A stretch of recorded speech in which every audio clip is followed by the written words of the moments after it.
Hello and welcome back to the channel. We have a cracking weekend in store for you for sport.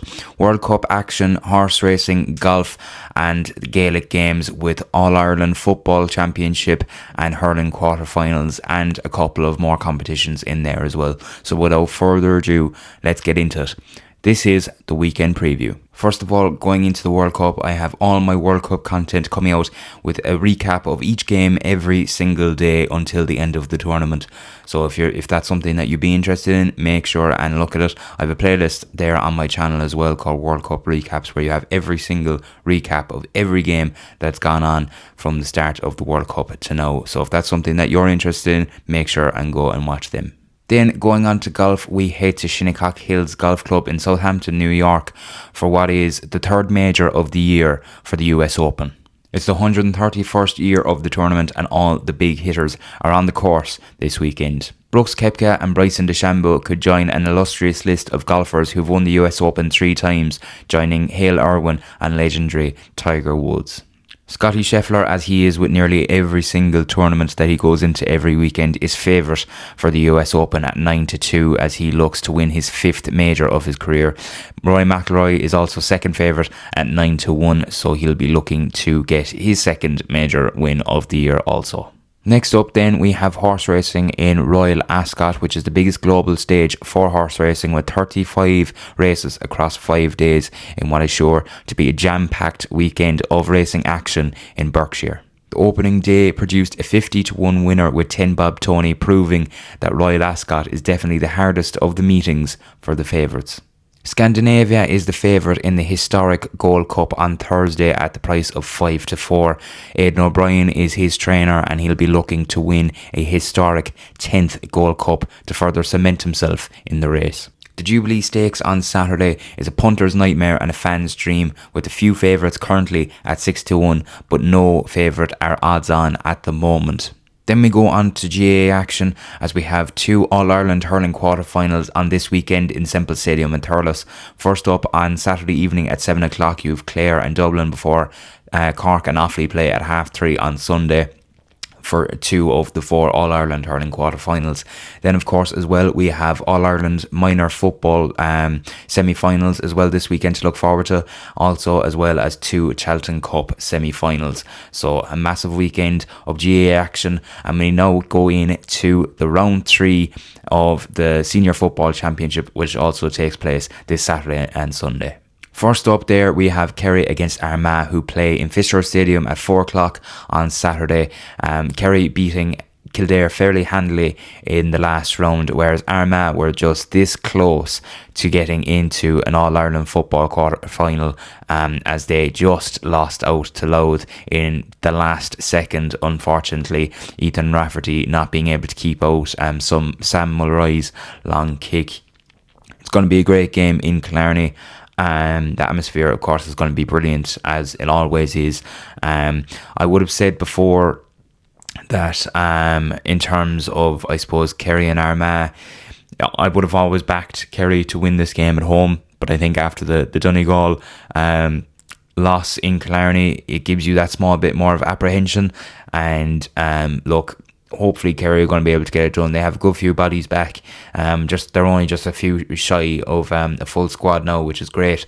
So look, hopefully Kerry will be able to put in a good performance in front of the home crowd, which is badly needed after that Donegal loss. And Armagh, they're either going to, the loss against Louth is obviously either going to knock them for 6, or they're going to drive it on and use it as fuel to come down to Killarney and get a result and send the All-Ireland champions packing. So it's probably the biggest game of the weekend, and we're all definitely going to be looking forward to it.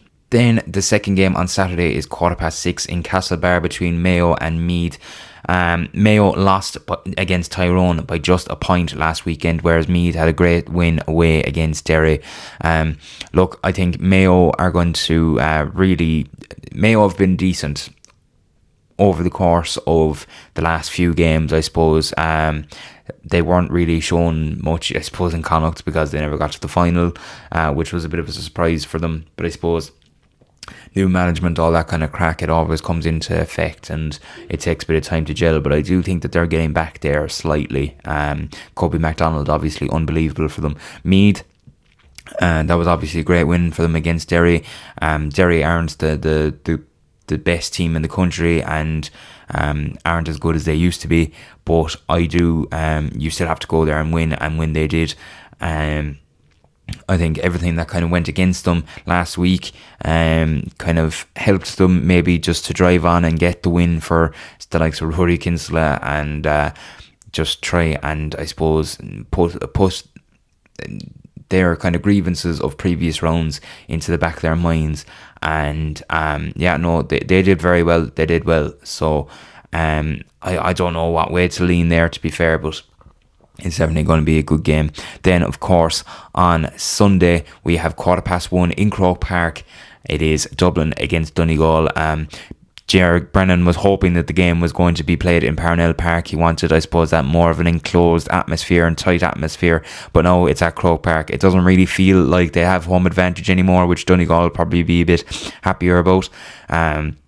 Donegal have definitely put in better performances than Dublin in Croke Park over the past year or so. So I think Dublin and Gerard Brennan won't be too happy that it's been taken out of Parnell.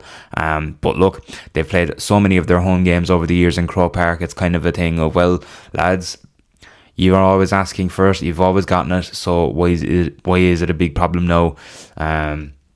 So look, as I said, that's going to be a very good game. We're going to have to hopefully, it's as we said about all the games, realistically, it's do or die, and Dublin won't want to go home in front of their home crowd, and Donegal will definitely want to get back on the horse. 2 defeats for them now in Championship in Donegal, and 3 in the last year, so they'll definitely want to kind of put it behind them if they can. There are definitely some kind of things that need to be, I suppose, teethed by Jim McGuinness heading into this game against Dublin. Dublin's win against Cavan last week, I think, could sprue them on a bit. And you never know, as I said, Championship football, never know what could happen there, but I can't really see anything else besides a Donegal win in that one. And to round off the weekend preview, we have Monaghan against Westmeath at 4 o'clock in Clonus on Sunday to finish off the weekend.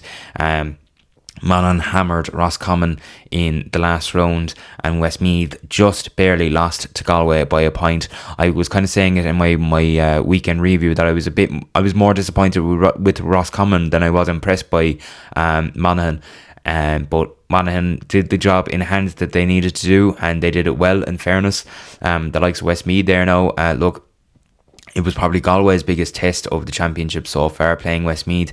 And look, Westmeath didn't go down without fight, which we knew they wouldn't, and I don't expect them to either again this weekend. So if I was to go through my predictions of the 4 games, I don't see Kerry losing twice in a row in Clarny in championship. So I'm going to go with Kerry to beat Armagh. Mayo against Meath. I think Mayo are just going to do them. I think just the home factor of being in Castlebar, I think is going to be huge for them. And I do think, I suppose them kind of home games, especially in Castlebar, are always special. So there's always a good atmosphere there. So I don't really see anything but a Mayo win in that one. Dublin Donegal, as I said, had it been in Parnell, I might have said Dublin. But I think because it's been taken out of there and it is in Croke Park, I think I can't see anything but a Donegal win there. And Monaghan against Westmeath, I'm going to go with Westmeath. I've enjoyed watching them all year and I don't want that to end, to be totally honest with you. I've been way more impressed with Westmeath this year than I have been with Monaghan. So I'm going to go with Westmeath to win the 4th and final game of round 3 of the All-Ireland Senior Football Championship this weekend. So yeah, that is the weekend review. If you enjoyed the video, give it a like, subscribe, and make sure to share the channel with somebody who you think would enjoy these weekend previews, reviews, and World Cup recaps, of course, which I said you have a recap for you of every single game from every day of the World Cup waiting for you on this channel. So make sure and check it out. And until the next one, I will talk to you later.